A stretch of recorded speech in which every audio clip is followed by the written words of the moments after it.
Welcome to the Mockingcast, the podcast of Mockingbird Ministries. I'm David Zoll, your host, and in a few moments, I'll be joined by my co-hosts, Sarah Condon and RJ Heyman. We come to you every other week to discuss a few of the places where we currently see grace and its absence playing out in unexpected and compelling ways. We're glad to have you with us. Praise the Lord. Praise the Lord.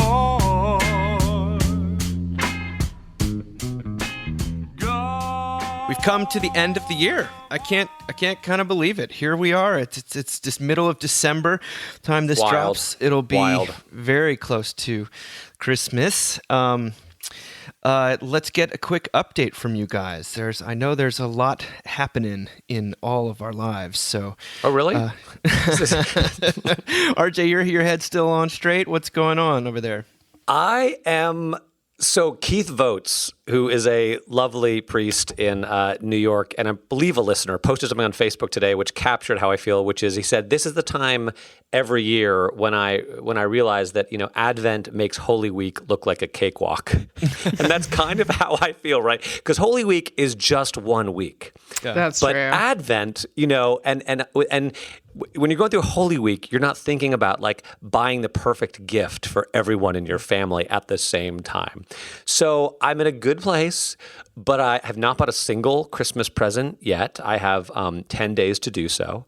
But just coming up to Lessons and Carols this Sunday and Christmas Eve, and I want everyone in my life, my whole church, my whole family, everyone to have the perfect Christmas and for Jesus to be perfectly pleased with me. And at some point I'll let go of that, but I'm still holding on to it. Okay. So that's where I am. We'll talk to you next week when you've crashed Where and are you, Sarah Condon? Exactly. Where are you, Sarah Condon? I've already been, what is it, like 12:30 my time. I've already been to like Target, Walmart, a Booster Club meeting, and Starbucks. So, we're kind of in the thick of it, but I'm always grateful that my job slows down for this like period of time. It's sort of like perfect. Yes. And so I can kind of kick into high gear and make sure everything gets taken care of. The academic schedule is a good schedule. It is. Yeah. It's very, I miss it. Yep. I miss it. It's really great, especially, when Josh is doing what you're doing, which is like, in total overdrive plus parties. Yes. So Yes. Yeah, but it's, it's good. Dave, how is your Advent going? My Advent is, I counted it up the other day, and I did 38 speaking engagements since September 13th. That's if you include preaching, which is at our church, it's a 4 times a day thing, but 38. So I'm profoundly sick of the sound of my own voice, and I'm a little low anthropology So out. are we. But I'm also grateful and all that sort of stuff. And but I feel the way you do, Sarah. I feel like I get to basically the 3rd week of December, and instead of cooking into high gear, I get to start focusing on just fun stuff. Yeah. Because my students are gone, and once a lot of Mockingbird stuff is sort of put to bed for a little bit. Yeah. So I feel like it's just as my kids sort of age into the years of playing sports that require Sunday games and things like that. It's just, and multiple practices a week. It feels like a new level of self-induced insanity, but at the same time, there's a lot of joy in it. It's fun to watch. I enrolled our middle child in like an elementary school film class, and that's been the cutest thing. That's so great. Ever. Nothing's better than what a 10-year-old's version of a horror film. I mean, that's a beautiful thing that needs to be preserved. Y'all need to get on the church league though. Games on Sunday? Do some church league. Everyone's terrible. No one ever does well at games. Great for your ego. And it's great for your ego. I sometimes will yell out losing builds character at games, and which Josh tells me not to do, but I do anyway. And it's just so sweet and low key. That's interesting. I don't They're think not gonna get no scholarship, Dave. I know. I want to shout that at my peers. I was like, I'm pretty sure none of these kids are going to be playing in the major leagues Church or in the league. NBA. All day, every day. I preached this past weekend about John the Baptist in jail, saying, "Are you the one who's to come, or should we wait for another?" Yes. It's like it's a question that's filled with so much disappointment. It's basically like, what the hell has happened here? Yes. I'm disappointed, and I think that school sports maybe are a wonderful way to have be schooled in disappointment as a child, and maybe that's important since we tend not to be disappointed until we're older. But Can I make a quick church shout out? Can I do that? Of course. Do it. So this weekend, I was with my cousin in the suburbs of Chicago, and they don't usually go to church, but they're doing that thing that, a lot of people are doing where they try to find a church, and it's been a lot of misses. And so she said, would you go to church with me? Could you help me find a church? And so I reached out to some people I knew and said, we just want a normal church, right? Like, I'm not really, it doesn't have to hit all the marks. Just give me a normal church. So they sent us to Church of the Holy Nativity in Clarendon Hills, Illinois. So it's in the suburbs of Chicago. It was fabulous. Aww. The deacon preached such a gospel-filled sermon, talked about us being in our own prisons, right? And Jesus being the freedom to get out of them. Like a beautiful choir, but definitely like no paid singers, which this is very familiar to my childhood. I just loved old people, young people, babies. Anyway, I just want to give a shout out. The whole experience was lovely. So Wow. Praise God. and my cousin felt so welcomed. And, you take people to church and you kind of hold your breath. Like, oh, God, I hope this goes well. Just a little bit, Sarah. And most of the time, it does not go well. And it went so well. So anyway, just a little shout out. That's beautiful. Yeah. That's great. It was wonderful. Clarendon Hills. I like it. Church of the Holy Nativity. Well, I did, in prepping for this episode, I was thinking about, we haven't really done year-end lists formally on Mockingbird for a bit, but do you guys have anything, one thing in particular you would recommend or you would highlight that you've consumed or that's been helpful to you personally, either or vocationally, or what would it be? RJ, it looks like you've got something you're raring to share. I do. I'm probably the only listener of this podcast who has not already watched this, and I avoided it for a long time because I generally loathe contemporary, overtly Christian media. But finally, enough people said something to me that I started watching it, and it has been pretty amazing. Are you about to say The Chosen? I'm about to say The Chosen. I'm sorry, I am. I'm sorry. No, all right. It's just, it's not perfect, but it's pretty darn good. Like there's a few little cheesy, cringy moments, but how faithful it is to the Gospels, the way that it portrays a Jesus that I'd actually want to hang out with. And you're like, okay, maybe I can understand why people would follow this person and the healing that people experience, the forgiveness that people experience. And it's creative, and I don't know what to say. I've really enjoyed it, and I'm like a few episodes into season 2, which production value wise is like a quantum leap over season 1 because the whole thing is crowdfunded. I mentioned in my sermon this Sunday, and it's have you guys watched it? Yes, no? Have you avoided it also like me? No, I haven't avoided it. I've just been told by a lot of people that I should watch it. So I've got nothing against I've never heard of it. Are you serious? Yeah. You guys run in different circles. Well, but I mean, not that it's been everywhere. It's just I had one or two of my parishioners say something to me about it recently and how personally helpful it had been to them and portrayed Jesus in a way that was, and I was like, okay, and we're not a super like Christian-y congregation by any But I thought you were gonna say White Lotus. So no, not White Lotus. Yeah, I mean, I have not watched White Lotus yet. I'm looking forward to that. pretty great. But yeah, it's really good. I can't handle it. It's too dark. It's unremitting. I find it too. And The Chosen is not. So Sarah, what about you? White Lotus feels like so appropriate that he's got like a Christian, thing. I know. I feel a little bad about it. I do want to say this person I'm recommending is actually Christian, and you see it a little bit in her work. But as much as I feel like for a couple of episodes have been like, oh, like therapy and like online therapist. I do want to just give a shout out to a woman named Kobe Campbell, who is a psychotherapist, and she has an Instagram. Her Instagram tag is just Kobe Campbell _. She's fabulous. Her work about childhood healing trauma, sort of thinking through the holidays and interacting with family is so well thought out and it's that kind of help that feels like an undercurrent of grace that I think sometimes we lack in sort of secular therapy world. And also I found out randomly once when I posted on her, and she's, quite successful, but I posted something on one of her videos and she listens to our podcast. So I know. So there's some simpatico there that I really love. But anyway, if you're looking for a really, I just have Doesn't found she her have stuff very a helpful book this coming year. out, Sarah? Doesn't she? Yeah. So Kobe Campbell has a book coming out in April of 2023 called "Why Am I Like This? How to Break Cycles, Heal from Trauma, and Restore Your Faith."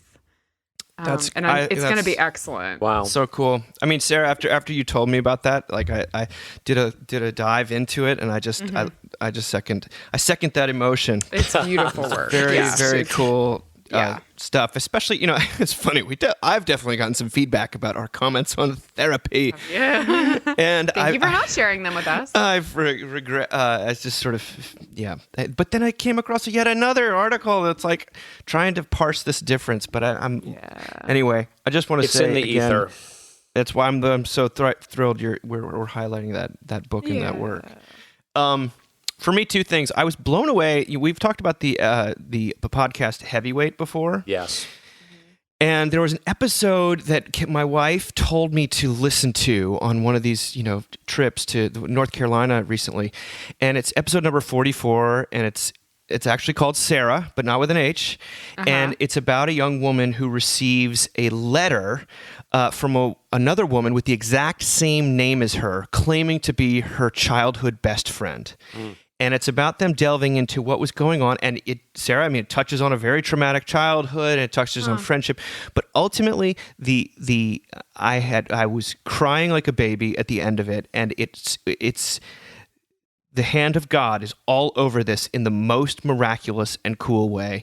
And I just want to recommend that to people. The other thing that sustained me this year, I think the best thing I've read in a long time, is Faith, Hope, and Carnage by Nick Cave and Sean O'Hagan, especially if you can get the audiobook version of it, where they read their things. I'm not sure. I don't feel like we totally did it justice when I tried talking about it on here, but it is a work that's tremendously buoying and challenging, but fascinating and comforting. And the key that it's written in is the key that speaks to me. So those are some great recommendations. RJ, you do not have to apologize for liking The Chosen. I think I feel like it's bizarre because so much of contemporary Christian media is so bad. But it's shockingly good. And I'll say Heavyweight is amazing. Jonathan Goldstein is incredible. He's a guy I wonder if ever would come speak at a conference because he has such insight, I feel like, and wisdom, compassion. And a lot of his episode, a lot of the episodes of that show brush up against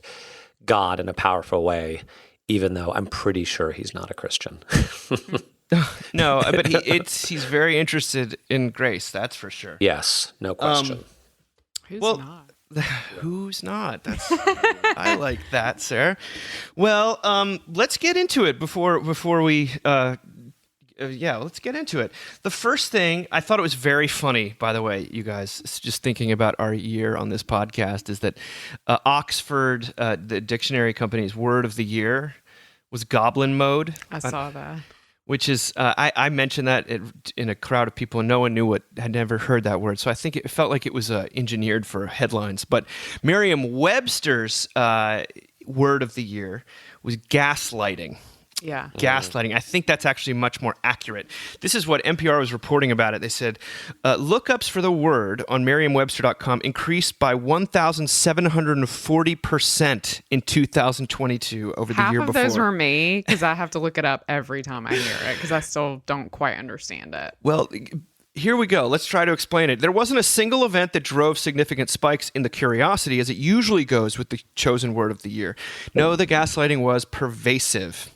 It was looked up frequently every single day of the year, said Peter Sokolowski, Merriam-Webster's editor-at-large. Now, the top definition for gaslighting is the psychological manipulation of a person, usually over an extended period of time, that, quote, causes the victim to question the validity of their own thoughts, perception of reality, or memories, and typically leads to confusion, loss of confidence and self-esteem, uncertainty of one's emotional or mental stability, and a dependency on the perpetrator. Right. Okay. Yep. The word was brought to life more than 80 years ago in a play written in 1938 by Patrick Hamilton entitled Gaslight. It's about one woman named Paula and marries a man named Gregory, and it's a sort of a whirlwind romance, and she complains about the constant dimming of their London townhouse's gas lights. What? Yeah, and he basically tries to convince her that it's a figment of her troubled mind, and it's not. So that makes sense. She's talking. I'm obsessed. I love this. I thought you might. Yes. So she thinks it's like, is it warm in here? Or is it the lights just go dim? And he's been doing it, and he's trying to convince her that she's crazy. She's crazy. But, I was reading on Forbes was talking about it too. They said an example of gaslighting is when the head of a department bullies and harasses you at work while at the same time tries to make it seem like you are the person who's being difficult. Another example is when a colleague ousts you out of a role by convincing everyone that you've somehow been trying to oust him or her. Gaslighting can occur in healthcare settings, too, when a healthcare professional convinces a patient that he or she does or doesn't have an illness when the opposite is true. The patient may start to believe that he or she is, quote-unquote, crazy. Then there's the gaslighting that occurs in personal relationships when, for example, one person endeavors to keep the other disoriented and, in turn, under control. Gaslighting. Now, Sarah, you said that was fascinating. Why would you say it's fascinating? I mean, for me, that feels like such an obvious and clear, like, like it makes sense now, right? Like I'm getting the visual of it. Right. I think it's a bit overused right now. And so I get confused. Like, honestly, people be like, and that was gaslighting. And I'm like, wait. I got to go, like, that was? Like, I got to go back to the definition. Yeah. I mean, I think... 80% of parenting is gaslighting. I don't know. I was going to say, isn't it a little bit, that's the case sort of with parenting, is kind of foisting your version of reality onto your children, even... You know who it makes me think of? Please direct all your hate mail to RJ. Preaching is gaslighting. Preaching is...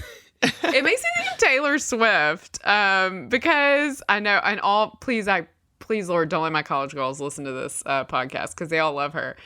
But like I don't know, there's always like it's fascinating to me that she dates people and then always seems to write angry songs about them afterwards. Mm. And it just feels very like, who's in charge? Who's the victim? I don't know.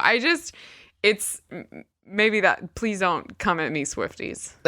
Hey, I'm a Swiftie. I've been loving the new record, but I know what you're saying, because yes. I think the reason it's overused. Dave, were not a bridesmaid with a bunch of women in their 20s who listened to Taylor Swift all day long while they got ready. That was the day I stopped listening to Taylor Swift. Okay, keep going. That was the day I wanted nothing to do with any of this ever again. Well, I just think as human beings, part of it is we all have our own version of reality that we're trying to, again, project onto other people and get them to buy into. I think that's sort of, there's something default about almost like a low anthropology type of view of everyone's got their presuppositions and their blind spots, and they're trying to sort of convince other people that my way of looking at reality is true. The gaslighting thing is when there's something sort of nefarious about it, and you're intentionally trying to convince this person that this thing that doesn't feel right to them actually does feel right. It's their problem, I think... None of us live with this much clarity. That's what drives me crazy. Do you know what I mean? Like, we don't have this much clarity about our intentions. We don't have this much clarity about other people's intentions. Like, I don't know. I mean, I think it's a great word. I think there's definitely places like it's useful, but it is like used a lot right now. Well, certainly like filter bubbles online are a version of gaslighting where you're only ever exposed to things that are kind of confirming your own narrative or biases. Sure. But again, I don't know how that's almost algorithmic. RJ, what are you thinking? I see you having a reaction here. I think it can be a thing.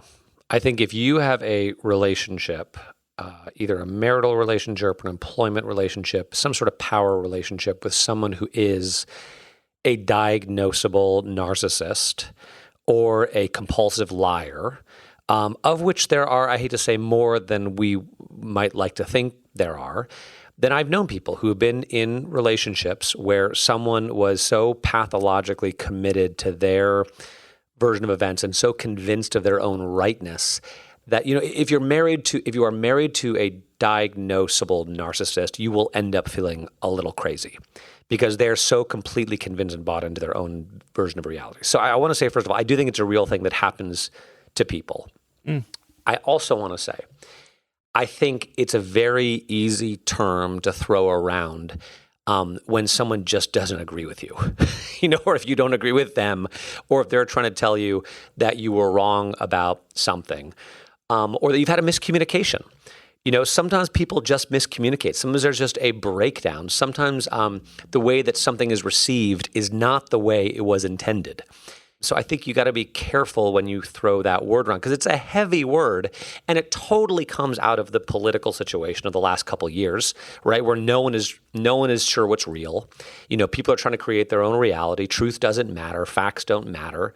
That's where it comes out of. But you got to be careful about throwing it around in interpersonal relationships because I think it can be very damaging. There's just no nuance anymore. And nuance is like the most beautiful thing we have in relationships. And trust and like thinking that people have good intentions. And like we just don't have that anymore. We've lost so much of it. Or just thinking that everyone always has evil intentions, which is also not true. Sometimes the way something is said or the way it's intended is not the way it's received. Yeah. That just happens sometimes because people are deep wells of hurt and they have buttons. They have buttons that get pushed even when you don't mean to push them. Yes. Yeah. The transference. It's true. Yeah. I do. I think about though. I'm just thinking of like 2 or 3 different people I know in my church, and these are all 3 of our women who were in marriages in a very, I guess we would call it just a conservative Christian context, where they were told over the course of years by pastors that everything that was going on in the relationship was basically a function of their own sin and again, I don't think those pastors were necessarily intentionally gaslighting them, but I think that the ultimate truth was that they were gaslit. I think that when they get out of that, they're like, oh my gosh, I didn't have a right to my own experience of this forever, and I was being made to feel like I was crazy, and you do see a kind of a liberation and a relief that comes from that, and I think that it has been a helpful term in those kind of abusive, coercive situations. Yes, that was a big part of Mars Hill, the rise and fall of Mars Hill. I take issue with these words that we start to throw around right now. I mean, I guess this is true in any cultural moment, but like, especially because of the internet and social media, like a word kind of latches on. And first I hear my college students use it, and then I use it, and then my middle schooler uses it. Like it's a cycle. And that's abusive. It's just abusive. We don't have to like call it what you're gaslighting. describing is abusive. Yeah. Like I don't want to give it some fun, cool word that was the word of the year. It's just, so I think that's, and anything that's like confusing to me, I don't like to use it because it's not helpful. Like that's manipulation. That I don't know. And it's probably sound like an old lady, and that's fine. But, I'm just like, these newfangled words, just say what it is. It's kind of where I'm coming from. Well, no, it is a way to put yourself in a certain category. When people who use that word a lot are all reading the same things, I think. And you can feel gaslit in all sorts of different ways. But that's a really fair point, Sarah, because let's call it what it is. It's actually abusive, not and this idea that there was some nefarious plot to convince you of other realities is there was also just someone evil and sin and all these other things that we can talk about without using a term that makes it that shuts down the discussion probably too. Yes. Well, here's something the opposite of gaslighting. This next piece is from the Stephanie Murray in The Atlantic about should friends offer honesty or unconditional support. Is it appropriate to tell a friend when you think they're making a bad decision? Or is a friend's role to offer steadfast and unconditional support and leave the unsolicited advice to parents, spouses, or siblings? One view, like that of philosopher Alistair MacIntyre, says that the willingness to be scrupulously truthful in such moments is the core of friendship. All human beings have blind spots, and none of us is immune to poor decision-making. A true friend, there in this account, is one who cares enough about our welfare to help liberate us from those illusions. Another view, which is sort of actually the one espoused by Friedrich Nietzsche, holds that it is precisely our willingness to keep our mouths shut in the face of a friend's error that allows any of our friendships to survive. Now, she goes on to say social psychology research underscores the tension between these perspectives, because honesty is something people both expect and appreciate from close friends. Asked what makes for intimacy in a friendship, people say things like, if I'm making a mistake, my friend will let me know. If I need advice, my friend will give it, according to a study conducted by Beverly Fair at the University of Winnipeg. But truthfulness isn't all that people expect from their friends. It doesn't always square with friendship's other duties. Because the subjects of that study also emphasize the importance of statements like, no matter who I am or what I do, my friend will accept me. People want honesty from their friends, but also unconditional support and validation. And however important people proclaim honesty to be, research suggests that most of us are very reluctant to confront our friends when issues arise. As far as the preservation of the relationship is concerned, the risks of calling a friend out are high. The risks of keeping quiet are low. This makes me think of something RJ said about marriage a while back, which was like how a really healthy way to function in marriage is to be curious. And I kind of feel that's true in a lot of relationships. I feel like being curious if you're concerned about something for a friend, because I also feel like I don't know what's best for them. Like, this feels a little bit like when we try to make our spouse be the therapist and the whatever. Do you know what I mean? Like all the things that they can only be a person. I think it's to expect. I mean, I love friendship because I love companionship, not because it's weird to me that we would feel like we needed to be. I mean, maybe this word is too harsh, but corrective. In friendships. Like, I don't know what's good for you. I don't know. Yeah, I hear that. I mean, this is what the Christian idea of speaking the truth in love rears its head here. Like, I have a friend that's in a really troubled marriage, and I've really wanted to be like, you gotta go. You gotta get out. This is not good. It's not good for anybody. Not good for you. Not good for the kids.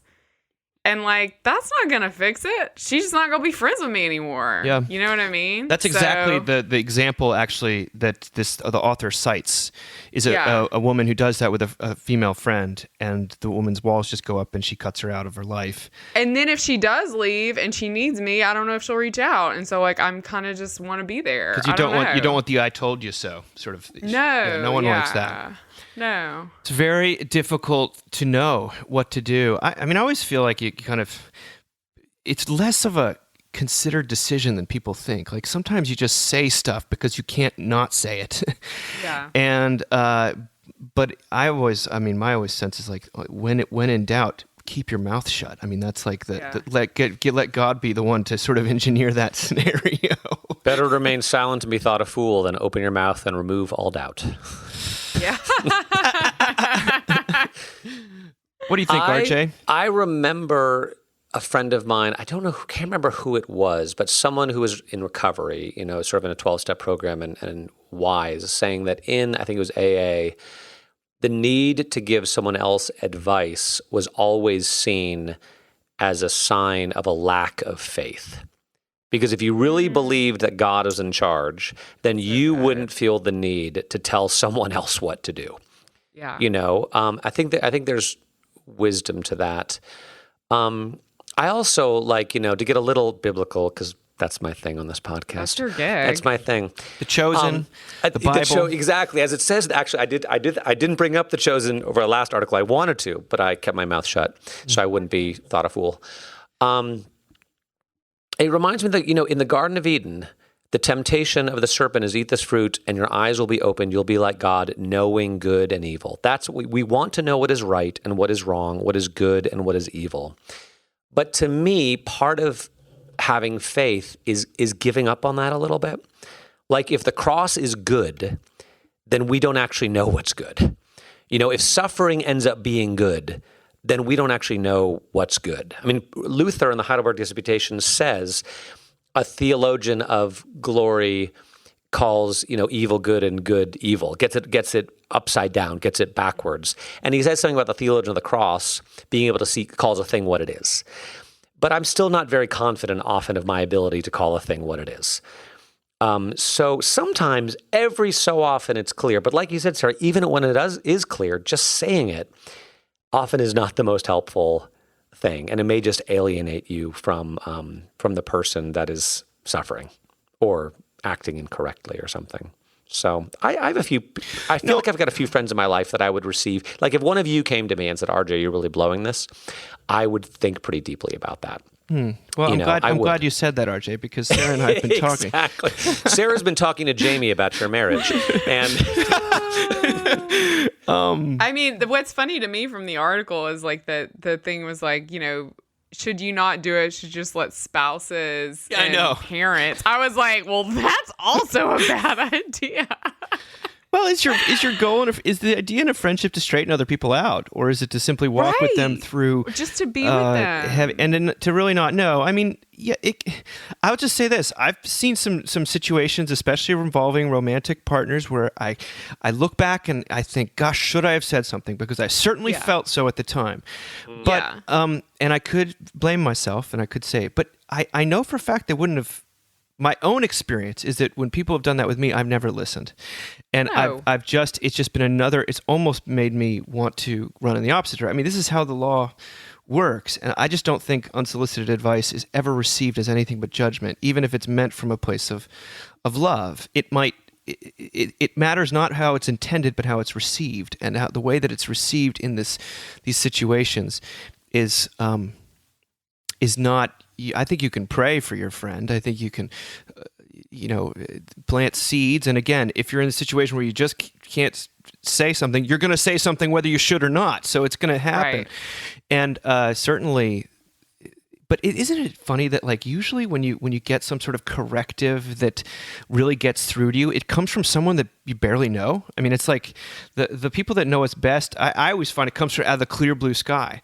Someone says, well, gosh, I spent 2 hours with you guys. I don't know how you guys do it. Like that's a really tough relationship. And then you walk away and you're like, well, if my mom had said that, I wouldn't have heard it at all. If my brother had said that, forget about it, because I would have just thought about how they're doing wrong or all this sort of thing. This is so like of our era to me, this question, right? Because friendships have never been about correcting and like calling each other out, improving each other. Yeah. Improving each other. Yeah. And it just feels, it's like, God, no wonder Democrats can't be friends with Republicans and vice versa. No wonder, like what, I mean, if this is what friendship is about, if you're not like converting them. What a thing of a bygone era, like, because we can't, if we're having to, it also means like, we're fundamentally like asking our friends agree with us. Yeah. You need to change and affirm me. The way they're parenting or correcting who they're married to or correcting what they do for a living. Like you're essentially saying like you have to agree with me and I get to say what's agreeable in your life. Like, no, thank you. Yeah. I think that's, and she hints at it that the whole idea of friendship is a fundamentally gracious thing. It's unnecessary. Oh, it's totally. It's about giving. These are people that you don't. They're not unlike family. You're not You don't.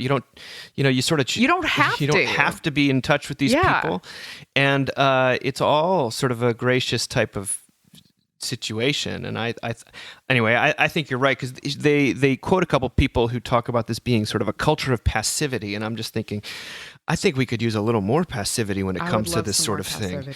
And praying for our friends and listening to them when they're in trouble, but maybe not calling people out, especially one's friends. It's this massive mistake we make as a culture that it does anything other than make you feel a little better about yourself. It really, that's all it that's it. You're not going to change anybody. It doesn't work. And it's not received as it's like we all have, a screwdriver, and we think that it's meant to hammer things. I mean, it's never going to do that, because it's not how. Anyway, I love your screwdriver metaphor for friendship. It's not weird at all. Totally. Oh, delete. Dave's off this. Guys, make me self-conscious. My friends here correcting me. Unsolicited advice from Sarah Condon. Anything In the else? name of love. Anything? Well, let's go move on to the next thing then. This is sort of a slightly more seasonal thing by Kate Murphy in the New York Times, unpacking the psychology of gift giving. When it comes to gift giving, she writes, context is everything. Whether a present is a home run or an epic fail depends less on cost, design, style, presentation, or practicality, and more on the giver's ability to listen, observe, and empathize, and perhaps do a little sleuthing. Good gifts, such as the old window frame a college student's first serious boyfriend gave her with a photograph of her new favorite view mounted inside, show that you have paid attention. Bad gifts makes you wonder if the giver knows you at all, like the floral china teapot given by a mother-in-law to a daughter-in-law whose tastes ran mid-century modern, and who had, she thought, made it clear that she preferred brewing tea in a mug. Even worse are gifts that imply criticism, such as a flat iron given by another mother-in-law to a daughter-in-law who always wore her hair curly. Dr. Julian Givey, a professor at West Virginia University, said, people tend to fall into the trap of not fully putting the recipient first. Indeed, his research indicates that people often give gifts that reflect their own desires and motivations rather than considering the preferences of the recipient. Moreover, gift givers tend to focus more on the ta-da moment when the chocolate fountain emerges from the avalanche of packing peanuts, rather than on whether the recipient actually wants, will use, or even has space for the thing. This doesn't necessarily mean the gift giver is a narcissist or even terribly inconsiderate. It's just that the person isn't great at what is known in psychology as perspective taking. People tend to have trouble with that, Dr. Givey said. Giving a gift, especially one you want to make a statement, can be a vulnerable experience. This is why one psychologist said, that's why some people get so stressed out about giving gifts, because it feels too exposing to express their emotions, and like they won't do it right. People can also have a hard time accepting gifts, particularly if they have an avoidant attachment style or fear intimacy. They might subconsciously resent being known in that way, or feel unworthy or even envious because they are not as thoughtful. A thoughtful and generous gift can stir up all kinds of conscious and unconscious fears, longings, and desires. No wonder some gift givers tend to err on the side of caution and just buy something generic like a gift card, rather than run the risk of going personal and getting it wrong. Sarah, how's the gift shopping going so far for you? It's good. I was thinking, I've actually been thinking about this Christmas a lot, and I wrote about it years ago. Before Annie was born, Neil was a toddler, and I was working at the hospital, and I was putting these really long weeks, and I had no time to shop, and I just went on these websites and bought, like, the cheapest little kid goofy things with no real attentiveness to, like, what shows Neil was watching or, you know, anything. And then we got him one of those, Santa actually got him one of those bikes that, you know, doesn't have the pedals on it. Mm-hmm. And all I remember about that Christmas morning was he just sort of like, I mean, he was excited. He's looking at opening presents, but it was like everyone he'd open and kind of be like, huh. And then like the bike gets rolled out and he's just like, Santa forgot the pedals. And, you know, because that was its own agenda, right? Like, please learn how to ride a bike so we don't have to do it. Mm-hmm. And it just makes me kind of like, it makes me sad to think about, although he doesn't remember that Christmas, I'm sure. And I try to be more intentional now and paying attention to what they are really into or excited about. And that does take more work, but it's, you know, it's really sweet. Like for me, I totally understand this concept of gifts as being known and loved. You know, when I lost my mom, especially, and my dad too, because he gave such funny gifts. Like the year before he died, he gave us a meatloaf pan, a wooden spoon specifically that he thought was excellent for making meatloaf, and his favorite meatloaf recipe with a Photoshop picture of Meatloaf, the singer who is no longer with us, on it. I mean, really detailed, precious, you know. And I remember when my mom died, I was like, I'm never going to get a gift that makes me feel that way again. And I haven't.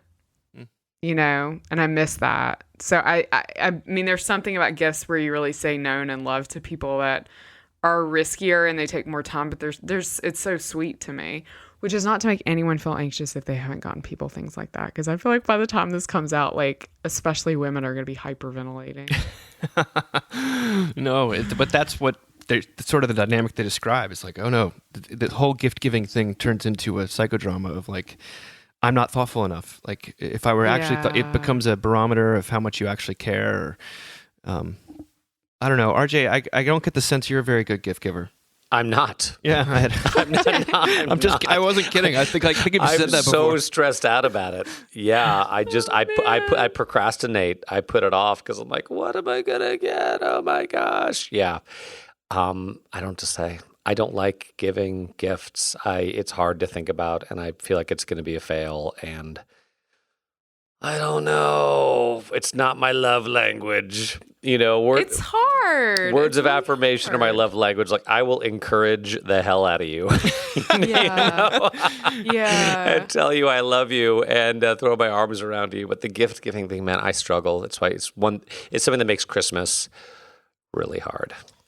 Really hard. And it's hard anyway because there's so many things going on, and then it's like, I mean, and I don't know the dynamics in your family, but in most families, the male is in charge of buying something for his spouse. Yes. And then she does everything else. And that does sound like, oh my gosh, so much easier on him. And it is, except like the stakes are much higher, I think. Right? Yeah. Because I'm out here like hustling, you know what I mean? Making lists. You got a robe. Organizing. Sarah got another robe this year. Another. Yeah. Yeah, exactly. Here's your robe. Here's your Mom. robe. Here's your robe, Mom. That Saturday Night Live thing is so funny. Yeah. I love the process of buying people gifts. I gotta say, you're an Enneagram 3, and I'm always sort of like, I'm oftentimes, you sort of then like project that on other people, and you get kind of disappointed that they don't give you the same kind of thoughtful gifts. This is, so then you get to feel like a victim, just like you've possibly like you've been gaslit. Someone sent one of our listeners sent me a Low Anthropology mug that is actually Santa's face, and it says, "You're all naughty." Romans 3:10 through 12. I thought that was funny. And then another listener sent me a Marty McFly Battle of the Bands with a disappearing hand, like action figure. So I feel known and loved, and that's I want to just say thank you to Eve Nash and to Taylor Foran for giving such thoughtful gifts. No, I always find that what's interesting is the ability what I've noticed in life is that people sometimes have a very hard time receiving gifts, and like it is when we talk about it being more blessed to give than to receive, like it's sometimes and sometimes it's a lot easier to give than to receive, and it's almost like forgiveness. That's the way it works. Like I'm good at forgiving other people, but terrible at forgiving myself. Like I have a hard time sometimes receiving.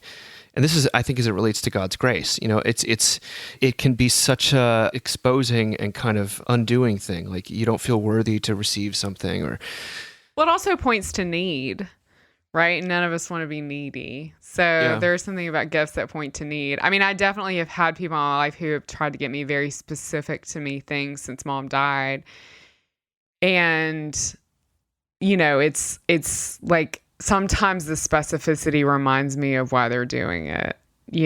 Like gifts are so loaded and complicated. I mean, last Christmas, Josh he always gets me a bunch of books every year, and which feels so lavish and unnecessary because we have like so many books already and libraries exist. Mm-hmm. But like, I love that he goes into a bookstore and gets me so many books. And last year I was just like, I got so many books and I already have my dead parents' books. And, and really it was just like, I want my parents. Yeah.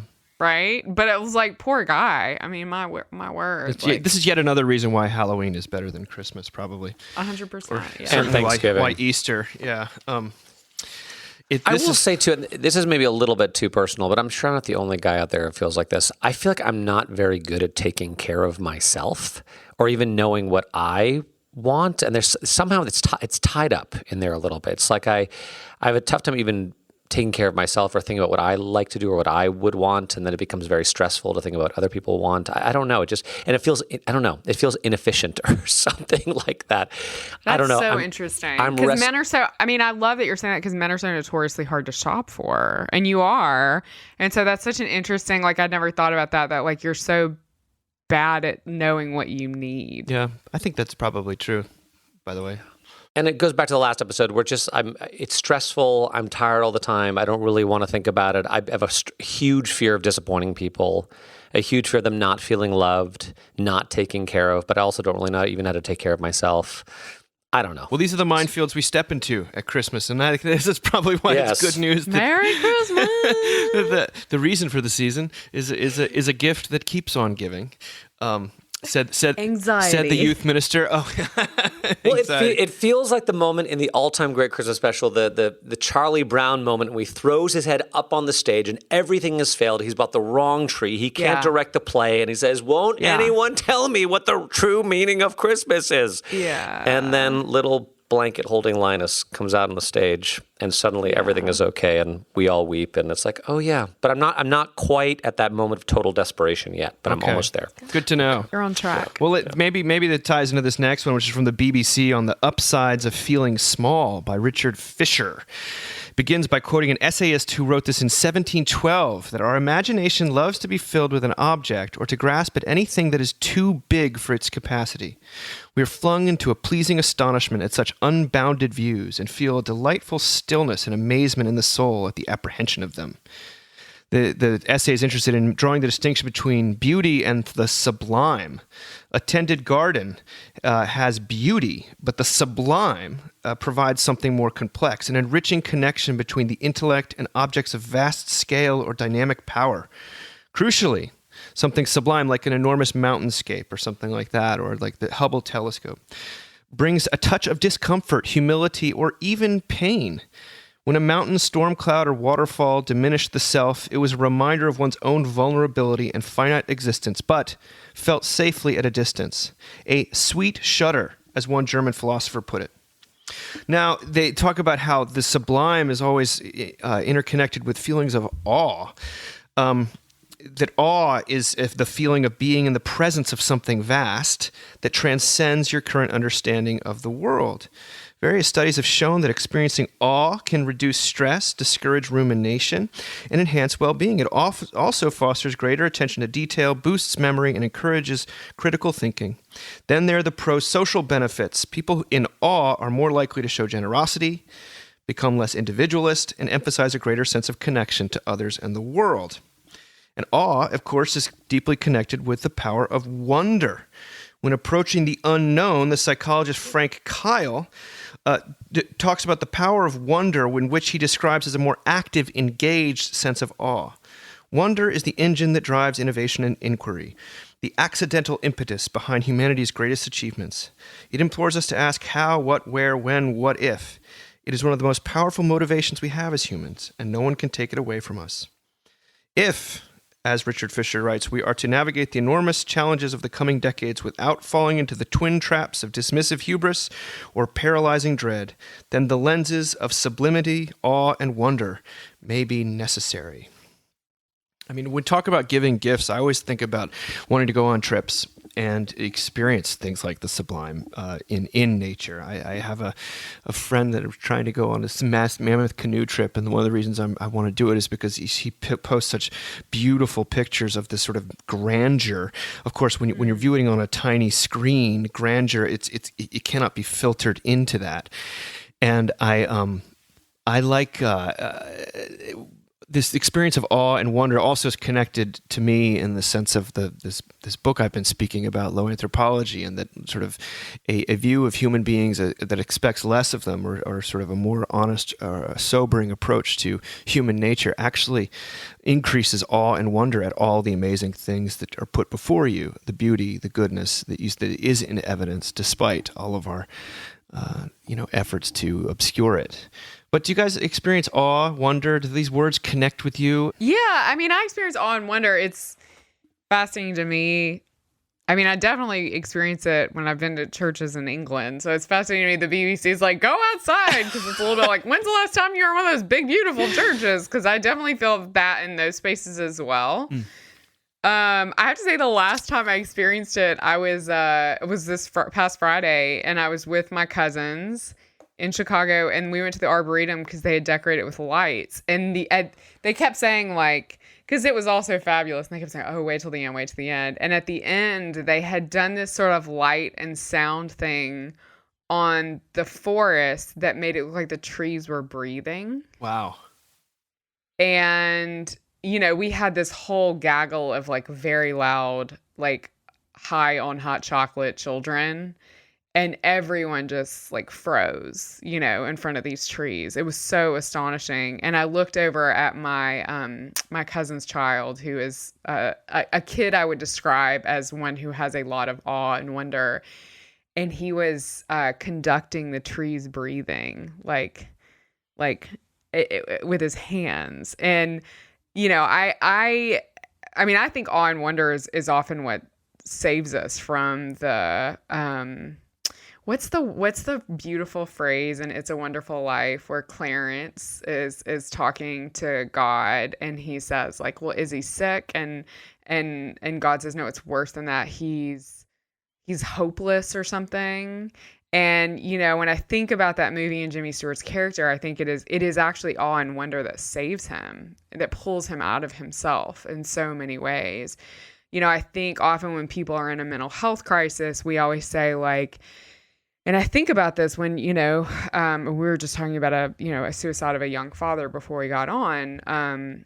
You know, you have these little kids and you should think about your family and everything. And I sometimes I think that just makes people feel worse. But it is this like awe and wonder of pulling us out of ourselves, recognizing that, you know, our overwhelm is small by comparison, which isn't to say that it doesn't matter, but to find relief in that. When we ask our older boys what their best memories of their childhood was, because they're getting older now. You know, like our oldest is 20 and our junior in college, and our middle is 18 and about to go off to college. They do always talk about the road trips that we took across the American West when we lived in Texas. And we were doing some unpacking this weekend and pulling out these big framed photos that my wife had put together that we haven't hung in our home yet.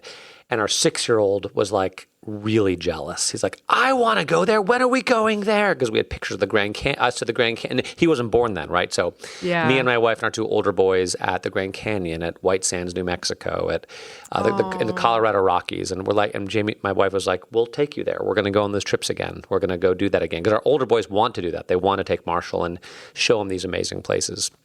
So that always is important for me. You guys, know that jumping off high places into water, right, is a critical part of any Heyman family vacation. Yeah. Because I love that.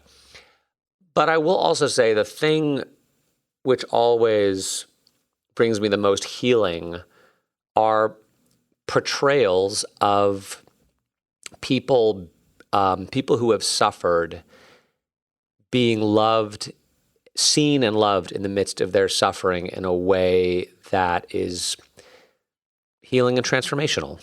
That's really what brings tears to my eyes. Whether it's Buck, that amazing documentary about the man, the horse whisperer who was abused as a child, or it's the Mr. Rogers documentary, or honestly, like Moments in the Chosen, or Pixar's In and Out, Inside Out. I've not watched White Lotus, but if that's in there, I'm in. It's not. But a moment when someone's humanity, which they're trying so hard to hide and they're so ashamed of, is seen and loved and healed, and also then becomes an engine for them having a compassion and and really it's moments where sort of the kingdom of God is born in someone's life, right? A space of grace, a space of that's really what leaves me feeling like I can go on another day. Like it's not so heavy, it's not so bad. There's a God who sees me and loves me and is with me, and all the things I want to hide are actually what he wants to bring out, and are the places where he's working. That they're good, they're not to be hidden, they're they're a blessing, not a curse. Something like that. So what you're saying is you experience awe and wonder in relation to grace and God. Like that's what it sounds like to me. And Yeah, but when I see a powerful portrayal of that, it's usually got to be in some, specific, with fleshed out in a powerful. I mean, it's abreact against something. Yeah. I mean, I Yeah. think of like my favorite memory of this past year was, RJ would love this, but it was being in Mexico and going into these huge caves underground and then jumping into water and going swimming in these underground caves. It felt larger than my capacity to hold it. That as he talks about this, there's something sublime about it. I was with my children and we were able to, it drew us out of ourselves into the natural world. And yet, I mean, I'm not, the BBC guy quotes all these romantics from the 18th century and 19th century Germany and things like that, and that's what they found to be the absolute sort of connection. The substitute for God was nature, and in fact, as we know, if you've lived in a place that's had hurricanes, Harvey, you know that that's a vengeful God indeed, a capricious one. So I do want to preface that, but I also find like I'm chasing awe and wonder when I'm looking for new music. Very, very often. Totally. Yeah. Like that's for me part of what is going on with that endless appetite for, something truly. And in fact, that's what a lot of that book, Faith, Hope, and Carnage, is about. It's about awe and wonder and music, and it's sort of something that the rational mind is just, and reason and rationality, and at least in Nick Cave's view and in mine view, is so overrated. It just is like. It explains so little, and it's so uninteresting to dwell in the world of just like logic is just profoundly boring, and it's so antithetical as Christians. Like it's so antithetical to the gospel. Yes. Like I was having a conversation with a relative of mine who grew up in the church, isn't a part of the church, and and he's so great and so on. We can have these really honest conversations, and he was just like, yeah, I mean, Christianity is great. Like, I'm into this whole love your neighbor thing, and I was like, dude, I don't like my neighbors at all. Like, what are you talking about? Tell you about my neighbors. I was like, that's not. I mean, I love most of my neighbors. I feel like there are probably people in my neighborhood who listen to this podcast, but like, I was like, that's not the thing. Like, Not the thing. And then he was sort of like, well, it's, it's having Jesus in your heart. I get that. And I was like, some days it's great.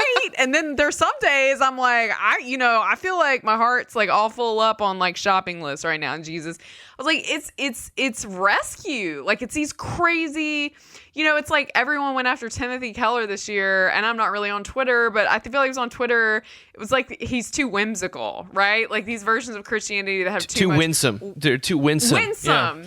And it's like, that's it for me. Yes. Like, that's absolutely, that is what pulls me in to over care and not to care. Yes, over and over again. Not just that I would love my neighbor, right? But that I would pick up a homeless woman off the street because I felt like God pushed me in that direction. Like, not just, I mean, for me, it just feels so, that's a grand example. But do you guys know what I mean? Like, it's like this, it's awe and wonder are all that there is. It's God for showing me. up in totally unexpected. Which I don't want to say that and lose. For me, we can, especially in our own denomination, we can get really caught up on this awe and wonder thing, and there's nothing under it, right? Yeah. There's nothing supporting it, and for me, it's like that awe and wonder is what comes out of the death and resurrection of Jesus Christ. Yeah. And it's foundational. It's joyful. It's, life is short, and embrace those people we've been given to love. Like, it's also like you're going to fight with them, and then a miracle is going to enter in the middle of your conversation. Like, it's just, and I said to him what I say to myself, what I say to everyone is like, it doesn't matter how we feel about Jesus. He's like crazy about us, That's what RJ said in the last episode. It's so powerful. Yeah. It's so interesting. It feels like some people in the church and without just want the church to be the institutional form of the friend who's always correcting you. Like no one that person's going to be hanging out by themselves, or the hippy dippy cousin just talking about awe and wonder in the corner that's disconnected from the reality of pain and suffering, which is that's what's so beautiful here. Real. You have awe and suffering, which is yoked to a specific thing, the death and resurrection of our Lord, and it's kind of it all kind of, when you read about people in the Christmas story, coming to sort of the stars and the shepherds and the flocks and everyone kind of going to adore this child, I always find that to be, there's something of awe and wonder around the small light being lit in the darkness in that Rembrandt kind of way. I know it can be over romanticized, but it's a lot less transformative and a lot less otherworldly if everything's if there's no darkness, Right. It's that's what's powerful here. And it's the character and uniqueness of Jesus. Totally. He is just he's just unlike As portrayed anybody else. As in portrayed The in The Chosen. Just kidding. But I haven't seen it. mean it. Like, he's just, it's crazy. It's like, Totally. if that guy isn't God, then I don't know what to say. Yeah. He's gotta be, because you know him, and when you've experienced him, but he's indescribable, and he's anyway. Well, I don't know. we're going to end with one last the most thing. interesting man in the world. One last thing. Speaking of the most interesting man in the world, is not actually Rob Delaney, but he is a very interesting guy. He was if you've seen the TV show Catastrophe, which I think is really good. Yes, by the way, so I good. love And that talk about a show. person ministering out of their brokenness. Like, Yes. holy moly. Anyway, he's been on the talk shows recently because he just put out a book called A Heart That Works. The title is the latter half of a line from a song that says, "A heart that hurts is a heart that works." And now Rob's book is about the diagnosis, treatment, and subsequent death of his third-born 2.5-year-old son, Henry. And this was written up for Mockingbird by Drew Colby in a very powerful piece. But this is Rob speaking to the media. He said, "I started out writing the book very angry. When I first started writing, I wanted to pummel someone. I wanted it to hurt people." He said at first it was just about getting that anger out there, but then the book became more about making a way through his grief, a way for him to write his way back into humanity. Now, Drew goes on to quote Isaiah in Advent. It says, Isaiah writes, "Be strong, do not fear. Here is your God. Behold, you shall find a rose in the wilderness, water in the desert. Here is your God." Isaiah points not just to a God waiting for them in Zion, but here in the desert. Here is your God. When I read that this week, Drew writes, I thought of that little Henry Delaney. Really? Here is God? Here? Well, in a different interview with Stephen Colbert, Rob Delaney says that this whole experience has forced him to become more comfortable with mystery. You see deeper. You see through the veil, Rob said. Things that are much bigger and more powerful than what's happening in the day-to-day. You put your hand on the pulse of something more majestic and terrifying and beautiful. Colbert then asks, "What is that thing, if I may ask?" Sheepishly, Rob answers, it might be love. Then, to my amazement, he said, "The big problem for me is that my faith organ, or whatever, has actually been growing in the years after Henry's death."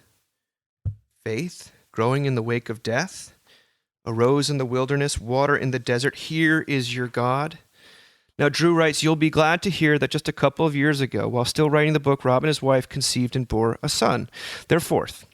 Rob and his wife say that their hope for this book is that even through the grief and anger that they still live with and walk through every day, they hope to show people, and I quote, how grace can still appear in even the darkest of times." End of quote. When I heard that, Drew writes, Rob became my Isaiah, my John the Baptist, the voice of one crying in the wilderness, saying it's not just a mirage, there's something here, it's real. Even in the valley of the shadow of death, light, a rose, water in the desert. This is what the scriptures promise, what the word tells us to watch and wait for God to be revealed in the desert. This is God with us in the least likely places, a God who chooses to be made flesh in Jesus Christ, by whose death and glorious resurrection we have been given hope that even the death of a son does not mean that God is gone. Shit, dude. I was Delaney is avowed atheist in other ways, and here he is talking, finding himself unable to. He's almost like embarrassed by the fact that his faith organ seems to be growing in the wake of his son's death. I just love that too, because it's just like against his will, against all odds, against everything that he thought he believed. Like, I saw him have an interaction with Gayle King that was so beautiful to me, especially as someone who knows grief, where he and it was like on camera and you could tell she was not prepared for it at all. He said, when we were backstage earlier, you asked me these questions about my son. Yeah. And they were so specific. And he said, and most people, they don't ask me, like, and he's like, I want to talk about him. Like, that was a huge gift. He said, you know what he says though, Sarah? He says, that's the best thing that's happened to me in the last couple of weeks. It was like water in the desert. Yes. And Drew actually draws that out. I didn't read that part, but it was uncanny. Yeah. Yeah, it was uncanny. I bought the book. I haven't read it yet, but I'm... Are you ready to read that? I don't know if I can handle it, having a... Isn't he a recovering alcoholic also? Wasn't he before? Didn't he go... Am I totally wrong? Did he go through That sounds really familiar. but I'm not recovery? sure. I believe so. Okay, well, if that's not true, then take it out. But I feel like I feel like that's true. And I feel like maybe he said something like, that if he had not been in recovery, he would have never had the resources he needed to make it through this thing, Yeah, he's been sober for 20 years. Okay. So to me, that's it goes back to what we were talking about before. Like, alcoholism is bad. It's evil. And yet, if he had not been an alcoholic who had gone through treatment, he would have never been like, most of the time, statistics show when you lose a child, the marriage ends. Yes. It's over. The grief destroys it. The Yeah. fact that his marriage has survived and they've had another child is a miracle. It is. And it's a miracle that was only possible because he was an alcoholic. Yeah. And now he may be finding God through the death of his son, which is just the most awful thing.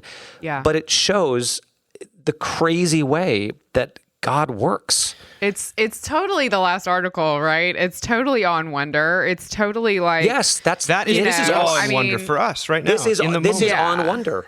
It is. It's I mean, gosh, I probably said this a million times, and I feel like there's a bingo card in which, like, RJ quotes Bible passages and says the word miracle in a Yankee accent, and I talk about my dead parents, and you're, like, drunk at the end. But...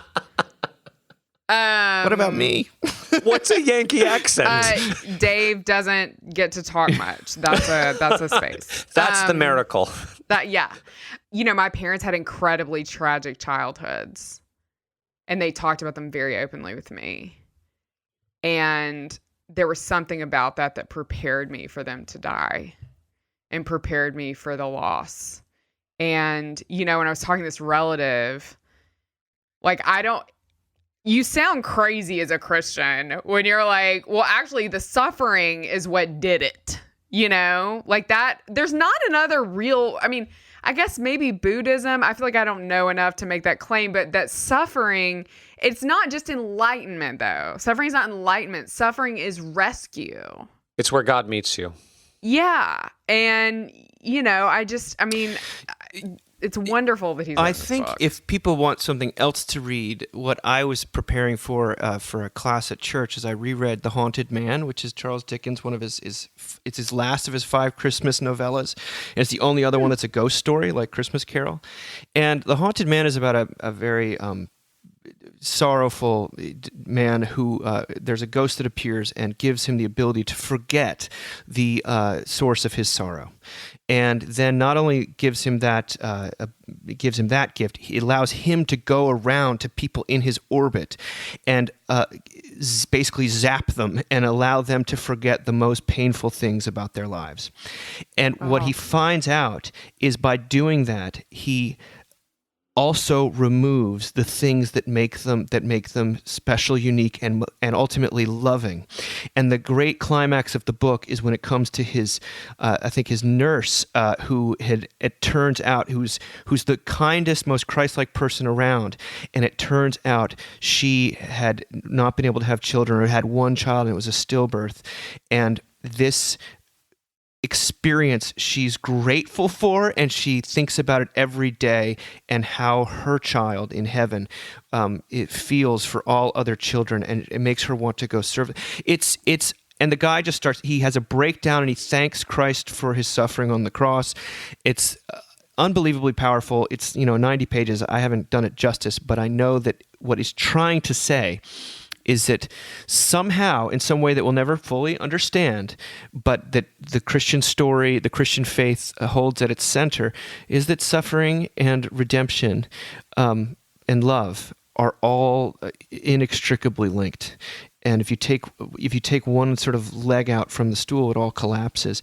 And I wish it weren't the case oftentimes, but it seems to be true, especially during Advent, when Lord knows these readings that we read are just about the worst things. Here you have John the Baptist, who was then served up on a silver platter, and that was somehow not out of sync with God's redemptive plan in the world.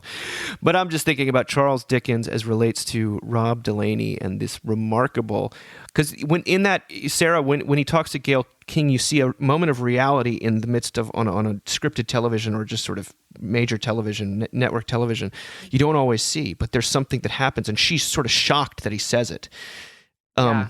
And it's similar to what it's piercing. Anderson Cooper said to Colbert about people telling him stories about their own grief, and And that show Catastrophe captures that idea in such a wonderful, funny, quirky way, where it's about two people who are just constantly making massive mistakes, and yet being sort of falling upwards, constantly falling into a marriage, falling into having children, falling into unexpectedly and through their own brokenness. And it's a really poignant. And if you haven't watched Catastrophe, that is a great show and very profound. Well, RJ, what are you preaching about on Christmas? Do you tell us? Do you have any idea yet? I don't know. Maybe Rob Delaney. It might be. I might be preaching about Rob Delaney. I'm thinking maybe that's what I need to preach about. And just I don't know. I'm not there yet. That's 10 days away. So we'll see. Well, thank you guys both. I can't believe it's been another year of the Mockingcast, and grateful for you as always. I hope you do have a good Christmas, and that there's an amazing song that Sandra McCracken wrote called "The Space Between," which is about the time between the 25th and New Year's Day. And I'm looking forward to that time for myself, but I'm also looking forward to it for you, RJ, and for all those who are working at churches so tirelessly during this time. That space between. I hope you get it. And I hope it's all that you can. Oh, you could also binge the new season of Last Chance U with John Mosley, which just came out, which I'm about to watch. Nice. While reading Kobe Campbell's book, and perhaps binging The Chosen as well. I mean, we're equal opportunity here. Do it all this Christmas. I won't say White Lotus. Thank you, guys. Merry Christmas to you. Merry Christmas to you.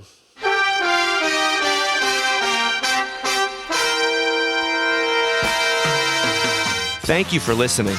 Remember, you can find us on the web at www.mbird.com.